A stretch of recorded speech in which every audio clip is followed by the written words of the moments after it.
Sometimes cited as Roger Moore's best, or at least his most serious, For Your Eyes Only is a nice course correction from the campy insanity of Moonraker. It lacks the gadgets and most of the sillier elements of the last several Bond films, and tries its best to mimic the often overlooked On Her Majesty's Secret Service. It's a good move for the franchise since Moonraker was fucking stupid. The opening, I'm not really a fan. It starts nice with Bond visiting his dead wife's grave, a direct reference to On Her Majesty's Secret Service with the inscription, "We have all the time in the world."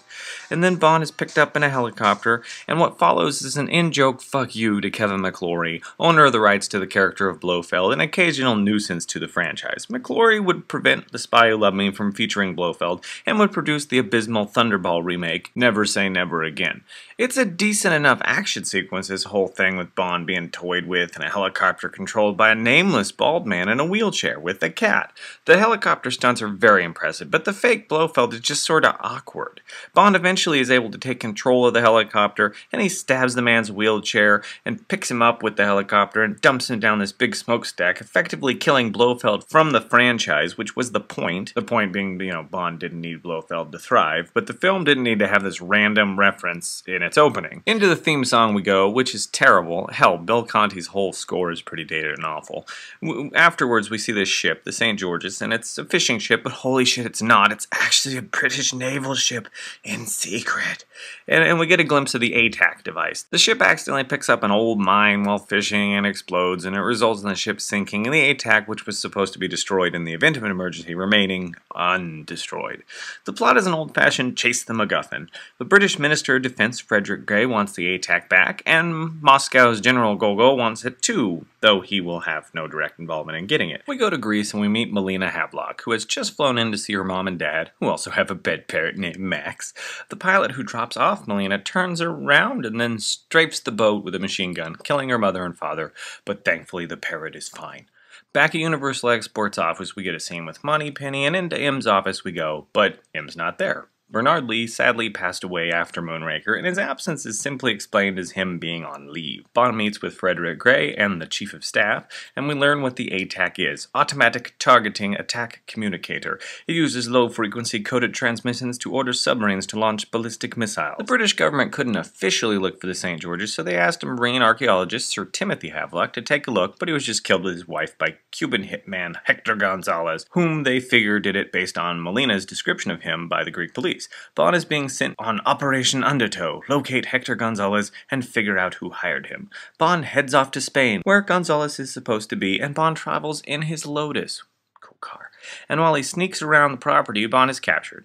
Gonzalez grabs Bond's gun and says, "Walther PPK, standard issue British Secret Service." So Blofeld saying, "And you only live twice," Bond was the only guy who had that gun, was bullshit. Before Gonzalez can get anything out of Bond, someone else kills him with a crossbow. Bond escapes and we learn Melina is avenging her parents. They head for the Lotus, but the bad guys try to break into it and it explodes, and they get in Melina's tiny little yellow European something or other car, and this leads to a very fun car chase with this tiny car, and they play on the whole concept of the film, getting rid of Bond's excess and making him have a more down-to-earth adventure. Melina explains at the hotel that she plans to track down who paid Gonzalez to avenge her family because she's half Greek and Greek women always get revenge. Bond reports in that Operation Undertow was sort of a failure, but he did see the man with the glasses that paid off Gonzalez, so Bond goes down to see Q and use the identigraph. This is a terribly dated bit, but it's 1981, so I'll let it slide. It lets us spend some time with Q. Bond and Q are able to identify the man as Emile Leopold Locke, an enforcer in the Brussels underworld and bad man. Bond heads to Cortina for some snow-themed action. We meet his contact Luigi, who sets him up to meet a reliable and helpful contact named Christatos, who seems a good ally. Christatos is played effectively by Julian Glover, who will more famously play the bad guy who picks the wrong grail in Indiana Jones and the Last Crusade. We also meet the annoying as shit Bibi and her coach, Brink. I don't remember her first name. Bibi is just insufferably played by Lynn Holly Johnson, and she's an Olympic ice skater Christados is funding, and Bond asks Christados about Locke, and he says that he's the right-hand man of Milos Colombo, a terrible smuggler who's known as the White Dove. Bond is also guilted into escorting BB to the biathlon. There's some stuff with Melina, and then it's back to Bond and BB the annoying. She just throws herself at Bond because she's smitten with him, or because she's slutty, and I don't care, and Bond treats her like the child she is, which is all Roger Moore, who plays his responses right. BB is like a teenager, and Roger Moore is like over 50. I don't think that whatever point the BB scenes were supposed to have is effective. I guess it's something about how old Moore is, and he is somewhat acknowledging it or whatever. I like Moore telling BB to get her clothes on and he'll buy her an ice cream, though. They go to the biathlon, and we see Erich Kriegler, an East German Olympic champion and also bad guy for the film, which is either awesome or too goofy.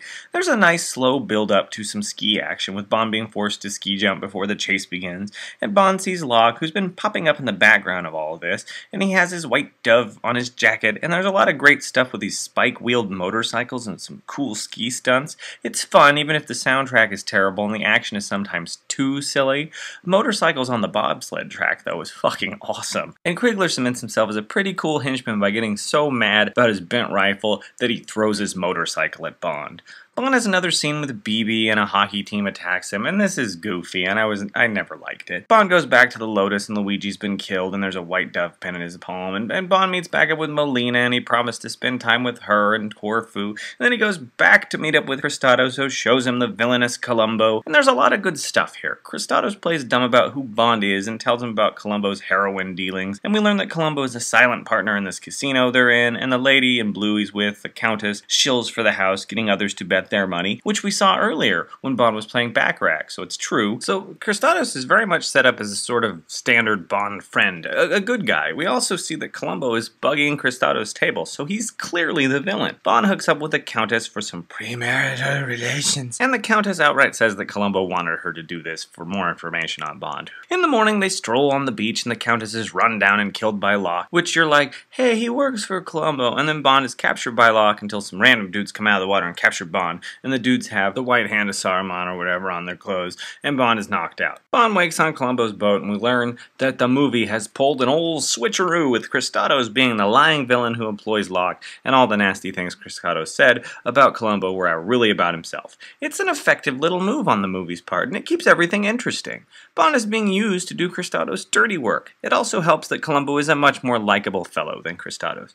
Bond and Columbo team up and attack Kristatos' warehouse in Albania, and it's another good fight scene. And Bond chases after Locke and eventually shoots him, causing him to crash at the edge of this cliff, where Bond confronts him about leaving the dove pin with Luigi, and Bond kicks the car off the cliff, killing Locke. And this famously was debated when filming it, whether the lighter way Moore played Bond worked with him killing Locke like this, and Roger Moore wanted to simply throw the pin at Locke and have the slight change in gravity cause the car to topple off the cliff, but it's fine the way it is. Bond heads back with Melina, who is continuing her father's archaeological work, and together they look for the St. George's to get the ATAC. He informs Melina that Kristatos is responsible for her parents' death, and they head out in her father's two-person submarine Neptune, and this is badass because this sub isn't real. These aren't around yet. When you see it underwater, it's got some scuba dudes inside because it's not a real submarine, and that's just fucking cool that this predates like the real tiny subs. They investigate the St. George's, and all of this stuff is great, with them investigating the sunken ship and being attacked by Kristatos' underwater dude in this goofy suit thing, and this is followed by a pretty cool underwater sub battle that predates the one in the Abyss by almost a decade. Bond and Melina get back up on the ship to find Kristatos waiting for them with Kriegler, and Kristatos has Melina and Bond tied to these ropes and dragged behind his boat across the reef to kill him, which is a scene taken directly from the novel Live and Let Die, and I don't know, I thought it was funny that they just threw that in there. It's a good scene. It has these neat shots of Bond and Melina underwater, but they aren't really underwater, and bubbles have been added in, and I didn't really notice that this was like an effects shot until having watched the movie quite a few times. It's obvious now, but it's still kind of neat. So they get dragged around and eventually escape and get back aboard Melina's ship. They don't know where the ATAC is, and they don't know where to go, and holy shit, they are saved by the parrot, who spouts ATAC to St. Cyril's just because he was listening on the boat, because Kriegler and Kristatos were talking. I like that. So off they go with Columbo, and Kristatos is holed up in this mountaintop abandoned monastery, and Kristatos waits for General Golgo so he can hand him the ATAC, and Bond scales the mountain, and the movie has to resolve the plot step with BB, which is still lame, though BB blurts out how she won't sleep with Kristatos because he's too old, and that makes it a little better. I have to say that while the mountaintop finale is technically well put together, I I've seen the movie many times, and I just don't really enjoy it that much. It's not bad, it just doesn't work that well for me. It's way too quiet. Bond scales the mountain, and Columbo and Melina are brought up in the basket, and the finale happens. Bibi also gets slapped a couple of times in the finale, which is nice and makes me kind of like Kristatos and Kriegler a little more. Bond kills Kriegler, Columbo kills Kristatos before Melina shoots him for her revenge, and General Gogol shows up to take the ATAC, but before he can get it, Bond just chucks it right off the edge of the mountain, and it shatters into a million pieces, and it makes you wonder why Bond didn't just blow the damn thing up when he was on the St. George's. Whatever. Bond and Gogol share a nice moment here, and Columbo and Bibi meet up so he can be our new sponsor. The movie ends with Melina and Bond hooking up, not for premarital relations though, but for a moonlight swim. Q and Frederick Gray talk to Bond through his wristwatch, and they patch in the Prime Minister for this terrible Margaret Thatcher parody bit that dates the living shit out of the film. But it's nice to see the Parrot Max again, and that's how the movie ends, which is fine.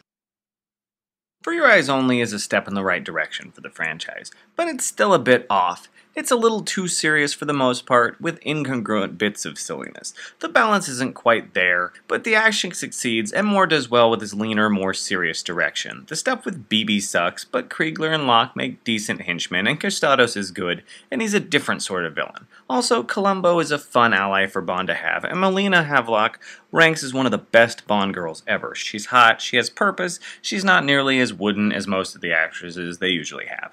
The film gets enough right to overcome what's weak. I mean, the plot with the ATAC is hardly memorable, but it's as far as excuses for action go, it's just fine. The underwater stuff is stellar, the stunts are great, and all of this makes for one of Bond's most solid adventures, though it's really by no means a classic.